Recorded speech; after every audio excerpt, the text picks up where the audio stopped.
Donc, il y a le principe de l'abrogation.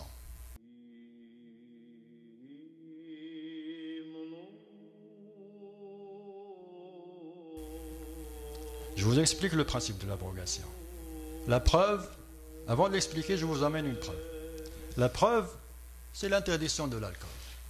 C'est la première chose qu'on remarque chez les musulmans en terre d'Occident, le halal et l'interdiction de l'alcool. Plus bien sûr le voile. Donc, c'est la première chose qu'on remarque. Dès qu'on atterrit ici, on est stigmatisé, pas d'alcool, pas de porc, les femmes voilées avec les poussettes en avant et ainsi de suite. Donc ça, c'est des images qui se répètent et qui commencent à devenir familières. Mais il y a une origine. L'alcool, par exemple. Pourquoi l'alcool est-il interdit? Comment est-ce qu'il a été interdit d'abord? Je vous assure que 90% des musulmans ne le savent pas. Alors, ça a commencé par le chapitre 70, avant d'arriver à Médine. Et qu'est-ce que ça dit? Ça dit, le chapitre 70, verset 67, des fruits des palmiers et des vignes veut retirer une boisson enivrante et un aliment excellent.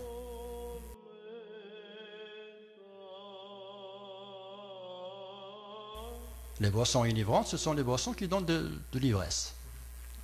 Donc, les boissons qui donnent de l'ivresse, c'est un don de Dieu pour amener les gens à réfléchir plus et à raisonner plus.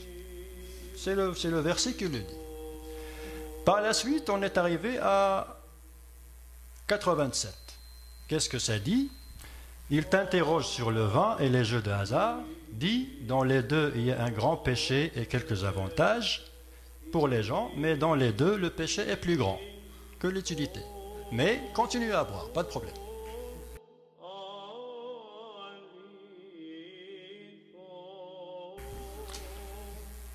Alors, on est arrivé au chapitre 92. Vous voyez, dans l'ordre, les choses sont beaucoup plus claires. Le 92, ça dit « Oh les croyants, n'approchez pas la salate quand vous êtes ivres. » C'est-à-dire, buvez quand vous le voulez, mais quand vous faites la prière, soyez sobre. C'est exactement ce que ça veut dire. Mais jusqu'à là, il n'y a pas d'interdiction. Les gens ont continué à boire.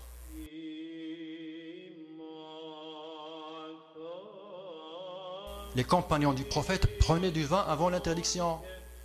Et ça, il semble, ils veulent en quelque sorte l'effacer, mais c'est une vérité.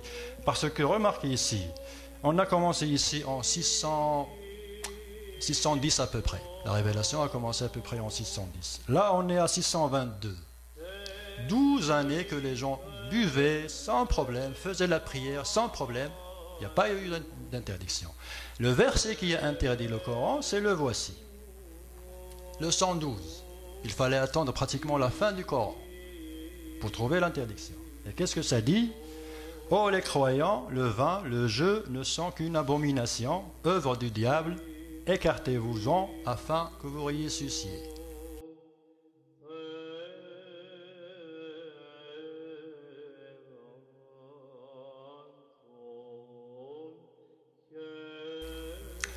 Bon, moi qu'est-ce que j'ai fait? J'ai enlevé les deux pour comparer.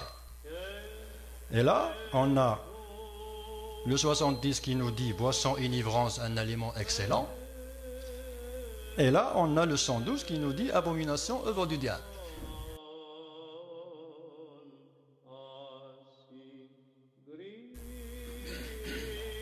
On parle de la même chose.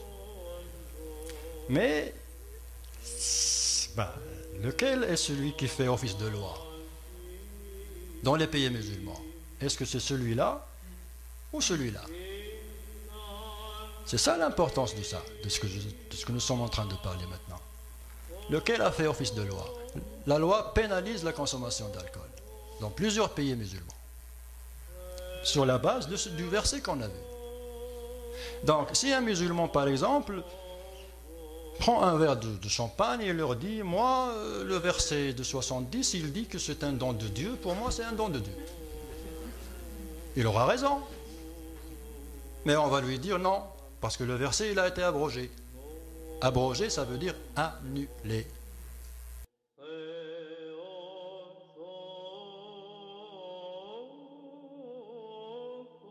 Donc il y a des versets qui annulent des autres.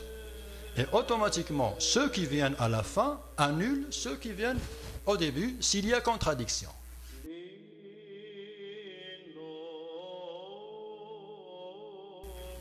Donc, regardez ici. Ici, boisson enivrante.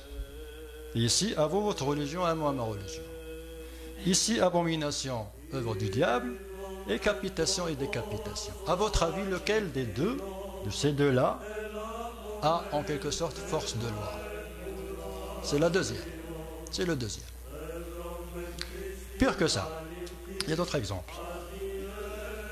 Donc, il s'agit-il d'un double discours? C'est clair que c'est un double discours. Mais quand on met les choses l'une après l'autre dans l'ordre, on comprend comment ça s'est passé.